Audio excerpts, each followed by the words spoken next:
Why do people get ridiculed, harassed, harmed, fired from their jobs for telling others about their experience that they have had with Sasquatch or the Dogman? Because those they tell have lost the ability to think for themselves.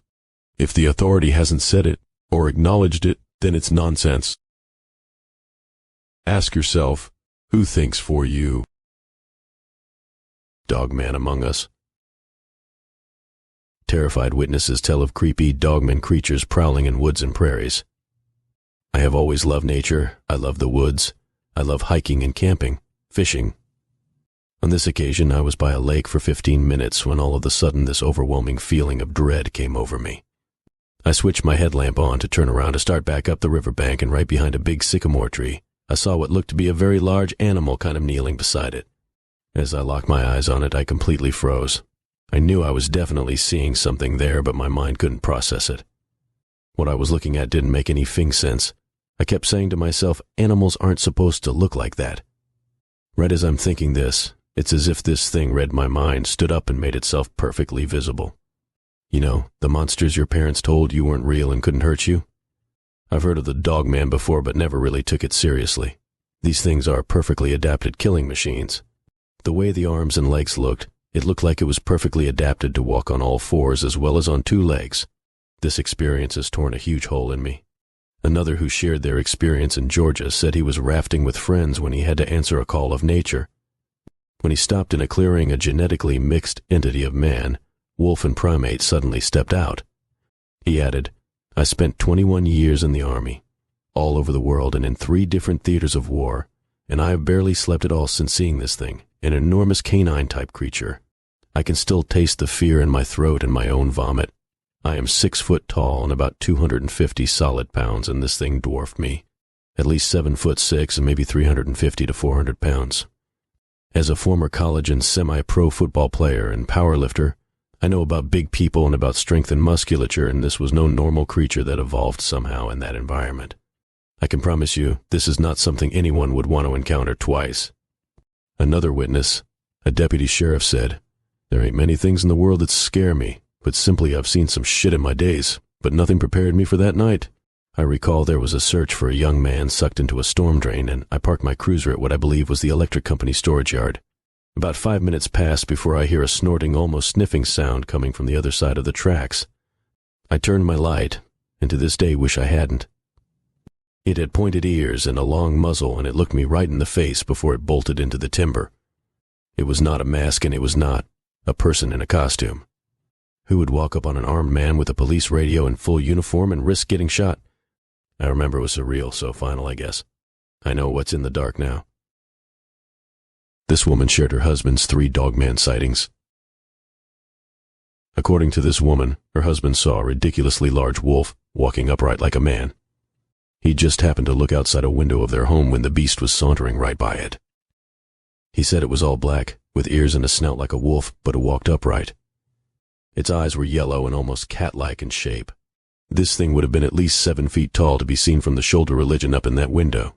They measured the outside of the house to verify, and it's 6 feet from the ground just to the window. Its head and shoulders were above the window frame in full view. It was about 2 weeks later when he saw the Dogman again. This was when he got a full-body view because it was farther from the window this time. It ran out from the pines and just darted across, back out of sight again. It clearly wasn't a normal wolf, but like most people, he didn't want to call it a werewolf or anything supernatural at this point. Another week passed before he saw it again. This time it saw him as well. He said he was sitting at his computer desk and got that eerie feeling he was being watched. He thought maybe his wife was looking over his shoulder and turned around expecting her to be there. Instead, a massive, black, shadowy figure loomed over the room from the creature looking inside. He thought he was having a stroke or something, still refusing to believe in the supernatural. He made his wife watch over him all night. Maine's Dogman problem. A Dogman lurking near the Sandy River left 2 college students stunned. One of the Dogman sightings in central Maine took place along the Sandy River. 2 young women attending the University of Maine left their dorm around 11 one night. They made their way through the field towards the trail to the river. It was a clear night. One of the girls got the sense of being watched the second they hit the trail. She didn't see anything, so naturally she thought it was just nerves and they kept going. They reached the river and found a grassy spot to settle into. Still, the girl felt she and her friend were being watched. They sat there for about 10 minutes as her unease turned into dread. Suddenly there was a rustling sound about 50 feet to the left, then a stillness that sent shivers up their spines. Something huge with a canine-like structure and glowing yellow eyes shot out from the bushes behind them. Thankfully, it dashed across the field away from them. It disappeared into the woods on the opposite side of the clearing. Naturally, they got the hell out of there. In addition to being far too large to be a regular dog or wolf, the beast was running on 2 legs. She could only describe what she saw as a werewolf. Once in the safety and well-lit dorms, they really weren't sure how to process what happened. Certainly that couldn't have been a real werewolf. That massive size, those intense glowing eyes, and running on 2 legs. What else could it have been?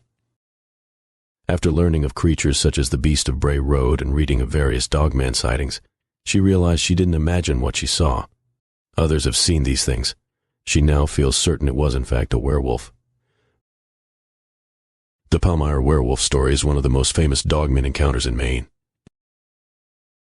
The Martin family lived in a cabin on quite a bit of land out in Palmyra, Maine. One evening they noticed a pulsating light in the trees at the edge of the property. Eric Martin and his son Sean headed down to the field, thinking it was probably poachers. Once they reached the woods, the lights disappeared. Eric got an uneasy feeling. Everything went silent and they didn't find any tracks. On Memorial Day weekend, Eric got an eerie feeling again. He heard something strange in the distance and instinctively ushered his wife Shelley into the house.